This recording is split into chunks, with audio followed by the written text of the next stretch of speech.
Okay, right, so we're going to learn how to give somebody a lesson on the reverse park or the parallel park. Okay,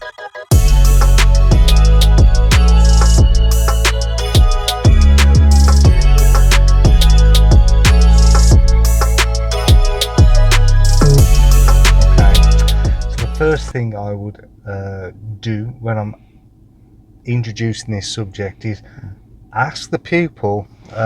First of all, let's make it very clear what we're trying to do. So what we're going to do is we're going to pull up alongside that vehicle in front. We're going to stop. We're going to reverse back round the corner of that vehicle and towards the curb, finishing parallel and reasonably close to the curb. And we're going to complete the whole manoeuvre within the space of well, certainly no more than 2 car lengths. All right.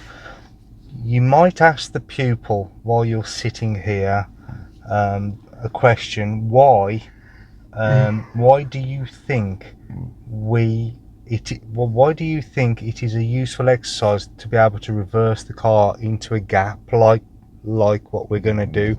Why can't we just drive the car forward, left and in? Why can't we just do that? Why do we have to go to the trouble of learning this seemingly complicated maneuver? And the answer may be obvious for some people, or it may not be obvious for some people, but the car is much more maneuverable when going backwards, so we can squeeze the car into tighter spaces when going backwards, and it was first developed for congested areas, particularly London. Okay, so what we're going to do, number one, is we're going to pull up alongside that vehicle in front. Now we mustn't get too close to the side of that vehicle, but on the other hand we mustn't be too far away from that vehicle, and I would suggest about half a metre away from that car so that we don't touch mirrors. Okay. I also tell my pupils to imagine that vehicle in front is a box.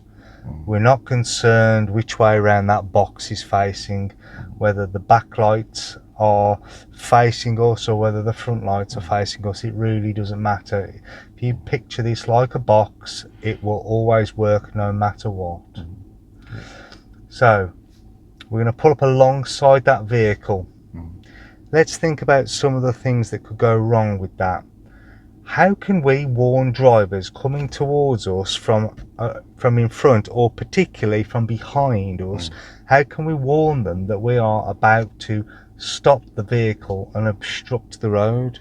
That's the first problem we need to think about. By putting on your signal. What kind of signal?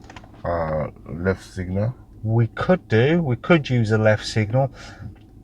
How might that signal be misinterpreted though if we used a left signal? What might other road users think we're potentially doing? No, definitely if you put on that signal, you're telling them maybe you're going back, but at the time you want to like move backward into that reverse, your reverse light will also tell them that you're reversing. I understand what you're saying. By the time you've stopped and put it into reverse, it will become clear to other road users what you're intending to do. I get it, I'm with you, but if you're being followed by somebody who's only just woken up and they're not particularly bright today, maybe they're feeling a little bit under the weather, maybe they're just a slow acting person, they're going to pull up behind you. You're going to be in the way, you are the problem, you're going to have to abandon what you're doing and drive away. So a left signal, yes, can be used to say that you are pulling over and the side of that vehicle in front is the new curb. Yes, I agree, and some examiners are going to be in agreement with that. But there is another signal that we can use which is slightly stronger, and I don't know if you are aware of it, but if you look at rule 116 of the highway code, you can use your hazard warning lights to inform other road users that you are a temporary obstruction. So not only is it used for when you've broken down, but it's also used to warn other drivers, other road users, that you are temporarily obstructing the road. Okay. Now, some examiners really like that. They appreciate the use of the hazard warning lights, and they actually say well done after a driving test. Some examiners, though, take exception to that, and they will switch the hazard warning lights off, and they may even say something about that afterwards. It's a 50-50, but personally it's a more unusual signal. Therefore I feel it's less likely.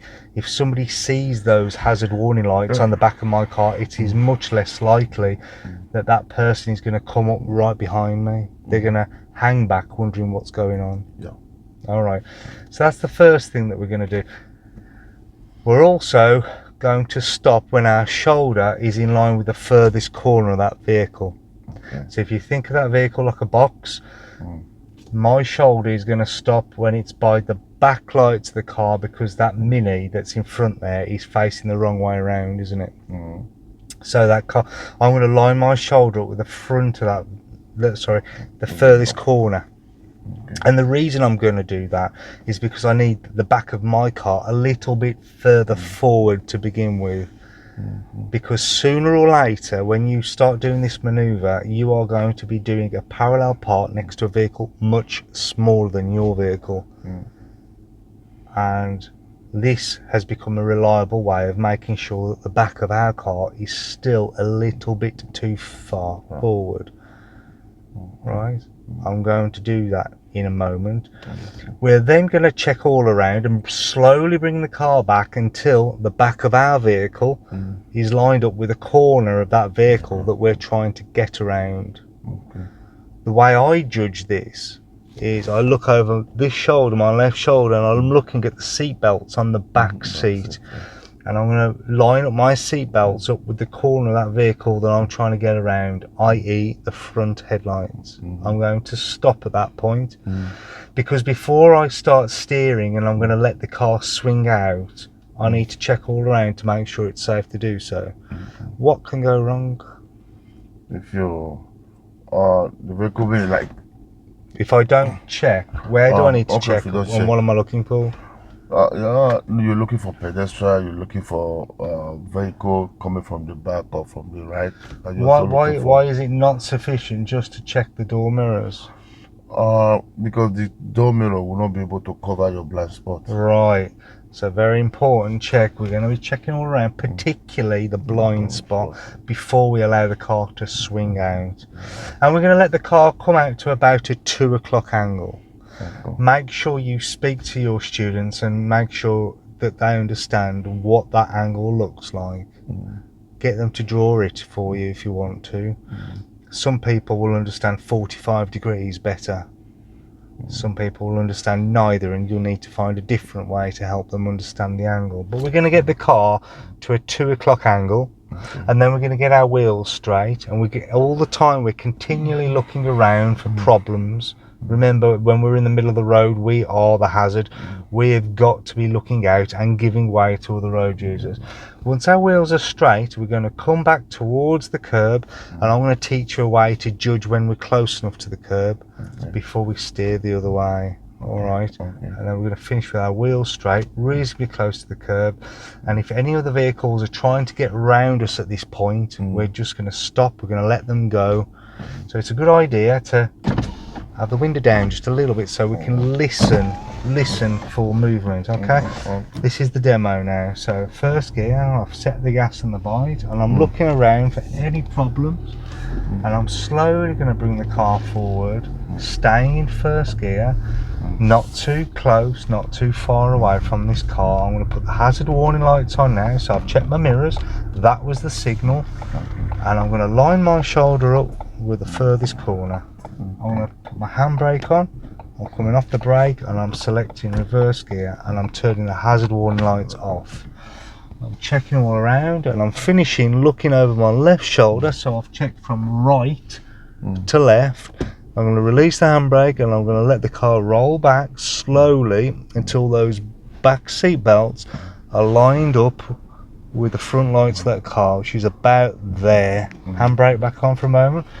Checking around, checking over that blind spot, and I'm going to steer left now. One turn on the steering wheel to the left. I don't lock it up. I just do one turn on the steering wheel to the left, and while we go moving slowly, I'm looking around, particularly behind as well, for people that might want to step out.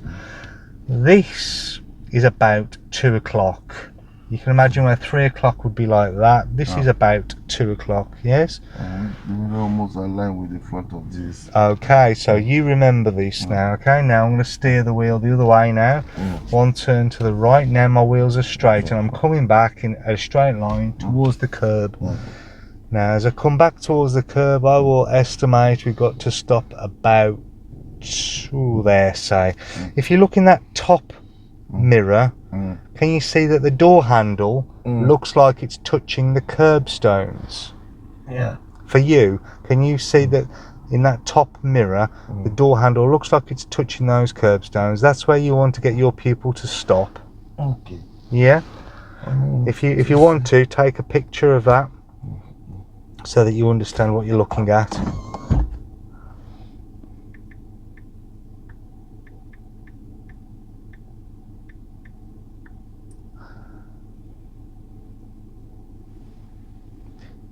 Yeah, take a picture of both of them, that's it. Yeah, that's good. Alright, so now I'm checking all around and I'm going to do one turn to the right, which will bring the front of the car in. So one turn to the right, and I'm looking in that top mirror. Can you see we're not getting any closer to that? No. I'm just keeping a little eye on what's going on around me. That looks beautiful. I'm waiting until we're absolutely smack on parallel, which is about there. Then one turn back to the left and it's finished. Handbrake on and neutral. I write it there for my pupils, left, right, right, left. Because when people are under pressure, when people are under pressure, they will forget which way to steer the steering wheel. Left. I say to the girls love little red roses lots, don't they? Yeah, so imagine a bouquet from your boyfriend, and let's hope they're little red roses. And then, oh right, okay, left, right, right. They'll do it like left. that. Left. No. One turn to the left. One turn to the right. We'll get the wheels straight. We're coming back at that angle. We're looking in there for the door handle to touch the curbstones. Then it's one turn to the right. Wait until the car is parallel to the curb, and then one turn back to the left, and we've got our wheels straight. It's important that we explain that the wheels must be straight to finish, because if we leave the wheels pointing out towards the road, that could be a problem for other road users. This one is getting to the curve. I got it now. Yes, door handle touching the curbstones. Oh man. How about that? And it only took us 13 minutes. I'll go and get this door. The one I have is not big, it's not like this. How about that? Is that fun? Yeah.